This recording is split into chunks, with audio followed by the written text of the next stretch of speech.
Hey guys, Youngblood with you, and I finally got my Imperial Clipper, and the ship is sexy, the ship is fun, and while it's kind of expensive, it doesn't feel like the price tag is really that bad, especially when you compare that to the Federal dropship. Now, there's some very specific things that you need to do in order to actually get a Clipper, and outside of having around 25 million credits to actually buy it, you also need to achieve the rank of Baron within the Empire.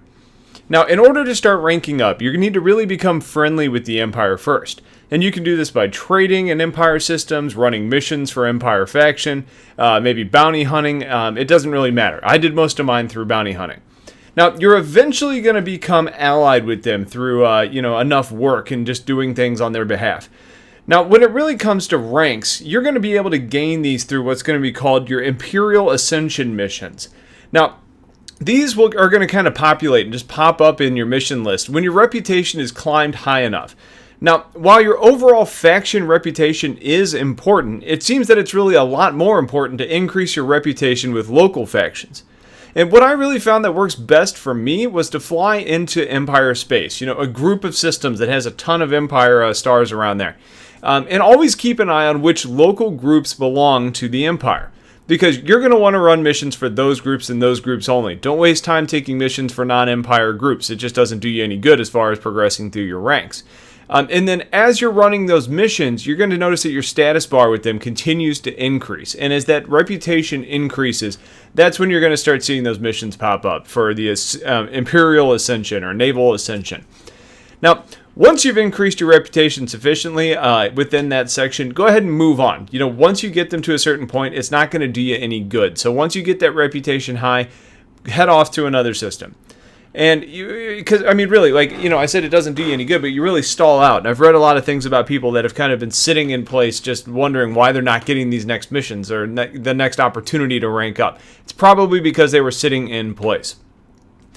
Okay, now many Empire systems have several Empire groups. So if you want to run missions for all of them, that's best.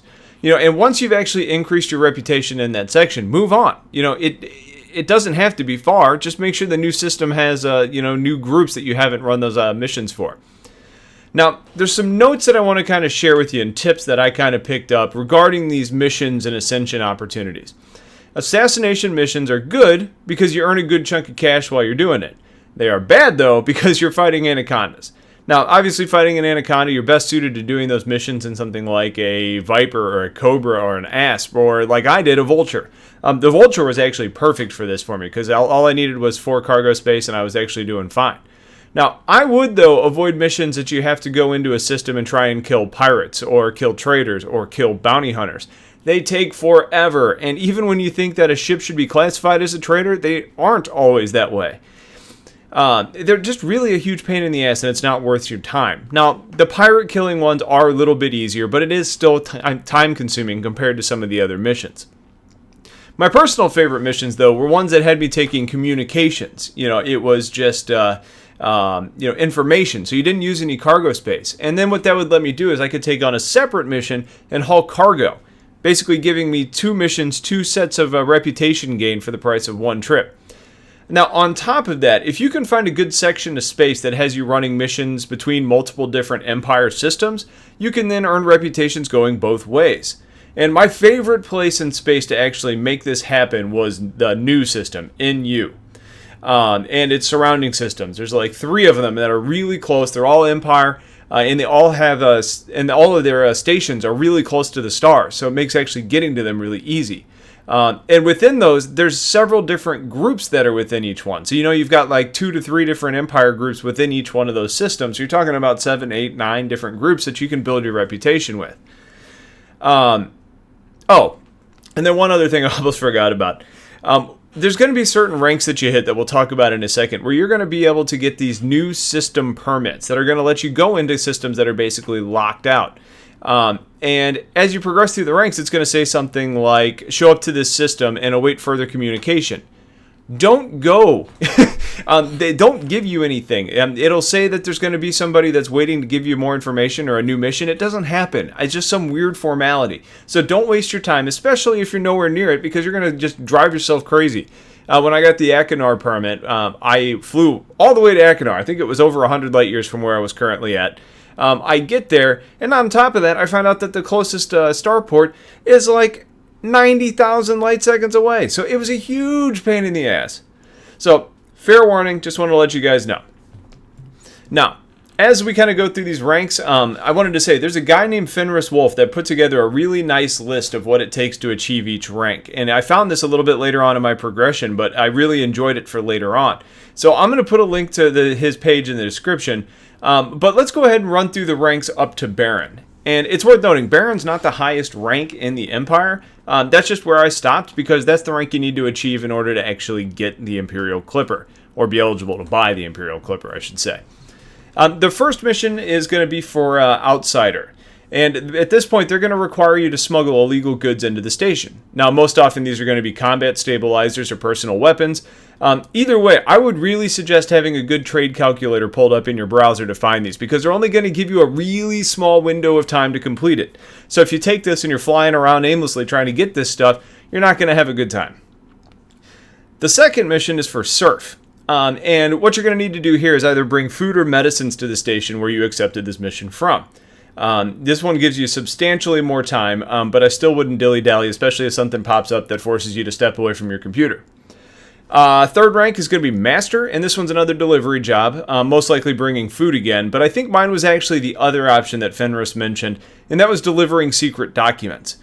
And this is when you're going to get that permit to the Achenar system, and again, don't waste your time going. It's really not that special, and you don't get any benefits for going. For the fourth rank, it is Squire, and actually here's where we're going to start getting into combat. And you're going to need to assassinate a member of the faction, which is kind of interesting. Mine was in an Imperial Clipper, being a ranking Empire officer, and they were actually very easy target. You know, I didn't have a hard time killing them at all. Now, granted, the Vulture is a lean, mean killing machine, so I'm sure that helped me out some. But you could find these people by searching in unidentified signal sources. And remember that the game is going to try and help you find them quickly. So just as soon as you jump into a system, just look for the USS, and chances are they're going to be one of the first ones that you actually find. This was probably the second fastest and easiest mission I actually had. Our fifth rank is for the rank of Knight, and you're required to hunt down pirates in a specific system. They give you a fair amount of time to do this, and while I mentioned it's a pain in the ass earlier, at least it's for the pirates one, which is typically a little bit easier than the others. You're going to basically just go in, search the unidentified signals till you find the required number of pirates, kill them, come home, rank up. Boom. The sixth rank is Lord, and this is going to be another transportation mission where you're going to need to go get some more illegal goods to smuggle in. Now, this is where you're going to get another system permit. It's for the Summerland system, and again, don't waste your time. And then the final rank that we're talking about today is Baron. And the final mission on your way to Clipper is to just haul some goods. And it's that simple. All you have to do is take some stuff from point A to point B. And then all of a sudden you get the ability to buy a Clipper. That was the easiest mission out of all of them for me to actually get. But who knows? I mean, the assassination mission of somebody in a Clipper shouldn't have been that easy either. But that's how it all works. Now, I do want to let you guys know, this is time-consuming. I wouldn't expect to be able to knock this out in an afternoon. I had to kind of put a little bit of a grind into this. And while I don't play a ton, it was time-consuming enough where by the end of it, I was like, just sweet Jesus, let's get through this. So the ship is beautiful. It's a lot of fun to fly. Mine's not even that pimped out yet, and it is a lot of fun to fly. It's fast. The only gripe that people really have with it is the placement of the large weapon mounts, and then on top of that, the default shields are really weak. You want to upgrade those pretty damn quick. But overall, it's a really cool ship, a lot of good visibility, and when I first started seeing it pop up in the game, I said, I need to get this ship, and I'm really glad that I did. So I wanted to kind of share with you all how I ended up doing that. So if you have questions on any of this, please let me know, put it in the comments. Otherwise, have yourselves a wonderful day, and I'll catch you all later. Take care.